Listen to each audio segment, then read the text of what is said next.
Hello everyone, welcome to Alpha Learning YouTube channel.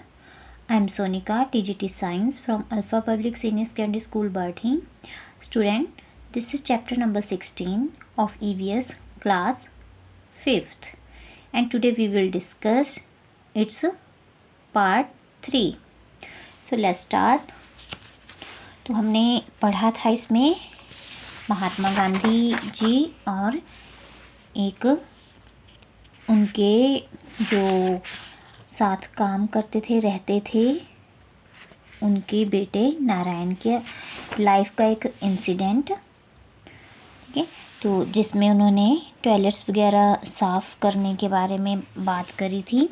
तो अब आगे हम इसको कंटिन्यू करते हैं कि आगे क्या हुआ। तो ये स्टोरी यहाँ पर कहा गया है कि Narayan and Gandhi ji discuss all this many years ago. Have things changed now? कि नारायण और गांधी जी ने ये सारी बातें बहुत साल पहले डिस्कस करी थी, ठीक है। बहुत सालों हो गए इस बात को। तो क्या अब ये सारी चीज़ें बदल गई हैं? कोई बदलाव आया है इनमें? अब है एक चाइल्डहुड स्टोरी, एक बचपन की कहानी। अब ये किसकी कहानी है, अब इसके बारे में भी देखिए। This story is almost 100 years old, ठीक है। ये यानी कि 100 साल पहले की है, 100 साल पुरानी। 7-year-old Bhim went to Goregaon in Maharashtra with his father to spend his holiday. अब 7 साल का बच्चा है कोई जिसका नाम है भीम, वो अपने पिता के साथ महाराष्ट्र के गोरेगांव में अपनी छुट्टियां बिताने गया। ही सा ए barber cutting the long hair of a rich farmer's buffalo. He thought of his own long hair. He went to the barber and asked for a haircut. The barber replied, "If I cut your hair, both my razor and I will get dirty." "Oh, so to cut human hair can be dirtier than cutting an animal's hair?" Wonder little Bhim. अब देखो, अब ये गया तो इसने क्या देखा, एक नाई, बार्बर मीन्स एक नाई, एक किसी अमीर किसान की बुफेलो इनकी भैंस के लंबे बाल काट रहा था, ठीक है।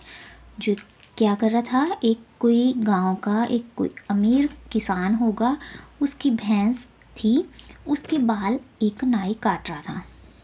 He thought of his own long hair. अब भीम के बाल भी लंबे होंगे, उसने अपने बालों के बारे में सोचा और वो नाई के पास चला गया और उससे कहा कि वो उसके बाल काट दे।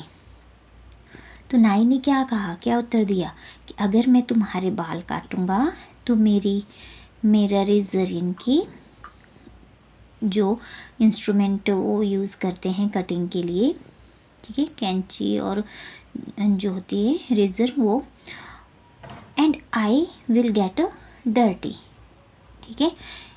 तो मेरी रेज़र और मैं दोनों गंदे हो जाएंगे अगर मैं आपके बाल काटूंगा। तो अब लिटिल भीम क्या सोचता है कि oh, so to cut human hair can be dirtier than cutting an animals hair, कि क्या आदमी के बाल काटना इतना गंदा है, यानी कि जब वो जानवरों के बाल काट रहा है, लेकिन अगर आदमियों के बाल काटेगा तो वो क्या इतना गंदा काम है कि जानवरों से गंदे बाल होते हैं क्या इंसानों के। मतलब कि वो छोटा सा भीम सोच रहा है कि देखो ये जानवरों के बाल काट रहा है तब उसको कोई गंदगी नहीं दिखाई दे रही और इंसान के बाल काटने में इसको गंदा लग रहा है ना। Later this little Bhim was known as Bhimrao Baba Saheb Ambedkar, ठीक है। बाद में ये छोटा भीम किस नाम से प्रसिद्ध हुआ, भीमराव बाबा साहेब अम्बेडकर, ठीक है, BR अम्बेडकर, जिन्हें हम कहते हैं। He became very famous across the world, वो पूरे संसार में बहुत प्रसिद्ध हुए। Baba Saheb for justice for people like him. अब बाबा साहेब ने उन लोगों के लिए न्याय के लिए लड़ाई की जो उनकी तरह थे, ठीक है। अब उनकी तरह थी का क्या मतलब, जो बाबा भीमराव अंबेडकर थे वो कैसे थे, लोअर कास्ट के, ठीक है। तो उस टाइम जो है छुआछूत का बहुत बोलबाला था, यानी कि जो कुछ ऊंचे कुल के लोग होते थे, ऊंची जाति के लोग, वो इनको लोअर कास्ट के लोगों को छूना भी पसंद नहीं करते थे। तभी तो उस नाई ने कहा कि आपके बाल काटूंगा तो मेरे रेजर और मैं दोनों ही गंदे हो जाएंगे। तो तब बाबा साहेब ने ऐसे लोगों के लिए, जिनकी इनको न्याय दिलवाने के लिए बहुत अपना योगदान दिया, ठीक है। आफ्टर इंडिया फ्रीडम, अब जब भारत आज़ाद हुआ था उसके बाद constitution was prepared under the leadership of Baba Saheb. अब देखो ये इतने महान आदमी बने फिर बाद में बड़े होके कि जब भारत आज़ाद हुआ था तब जो भारत का संविधान था, जिसे आज तक हम उसको फॉलो करते हैं, मानते हैं, वो इन्हीं की लीडरशिप में, इनके नेतृत्व में बनाया गया, ठीक है। तो देख लीजिए भीमराव अंबेडकर कितने महान इंसान हुए फिर ये। तो ये सारा जो कॉन्स्टिट्यूशन होता है संविधान, यानी कि कुछ इसमें जो है समाज में रहने के नियम कानून बनाए गए हैं और जिन्हें हम सब फॉलो करते हैं, यानी कि मानते हैं, ठीक है। तो वो सारे जो हैं इन्होंने लिखे हुए हैं।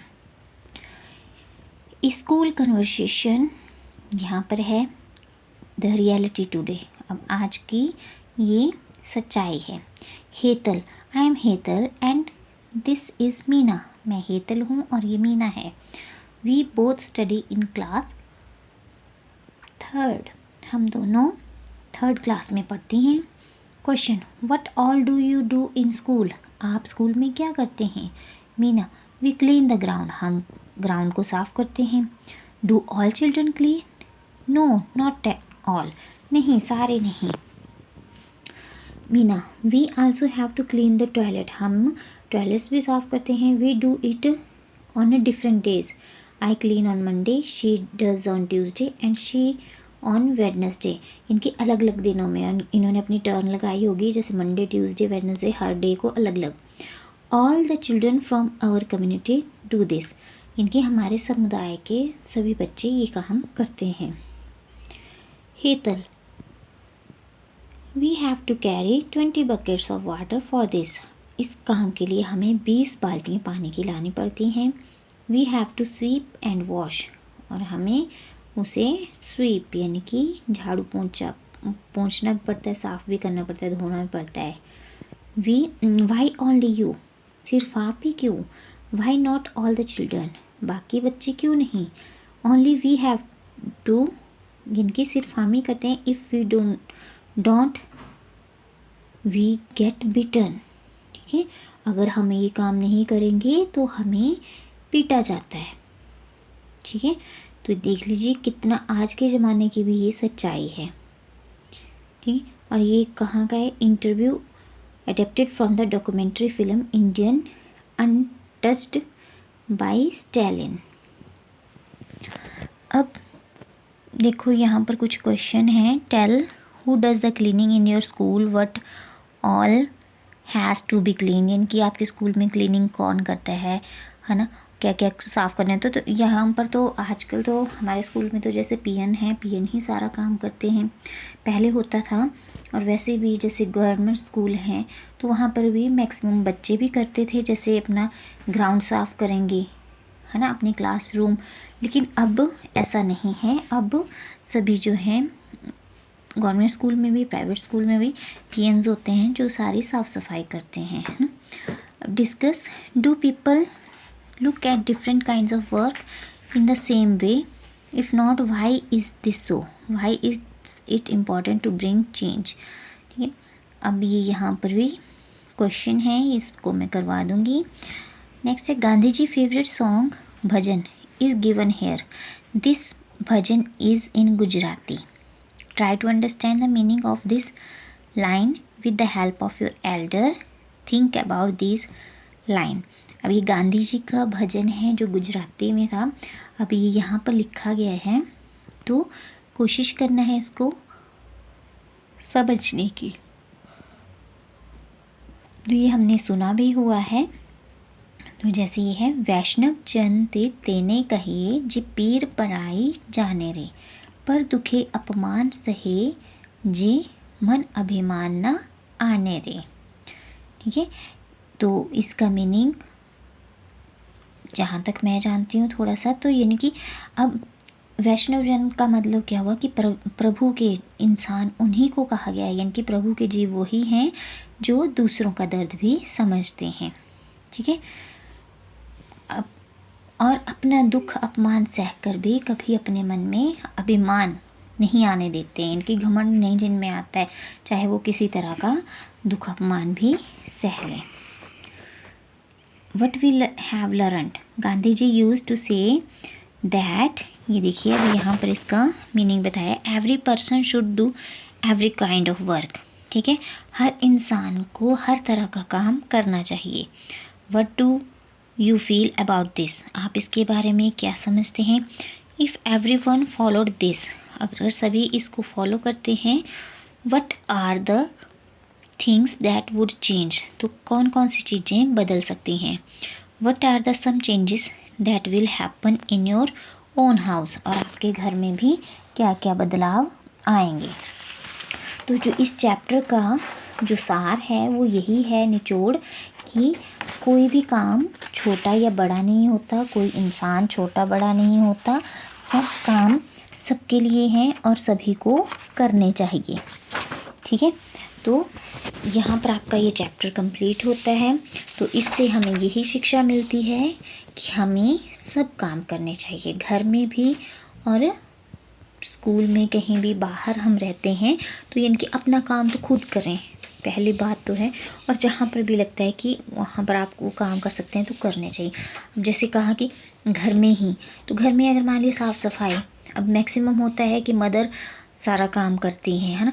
अगर मान लिया आप थोड़े थोड़े उनके हेल्प करें, अपना ही कमरा साफ़ करें तो कितनी अच्छी बात है ना। बर्तन साफ़ करने का होता है तो अपना बर्तन अगर आप खुद साफ़ करें, है ना, तो इससे क्या होगा, एक तो आपकी मदर का बर्डन भी कम होगा, है ना, और आप भी काम सीखेंगे। ठीक है, तो यही था इस चैप्टर का सार। That's all, thank you, have a nice day.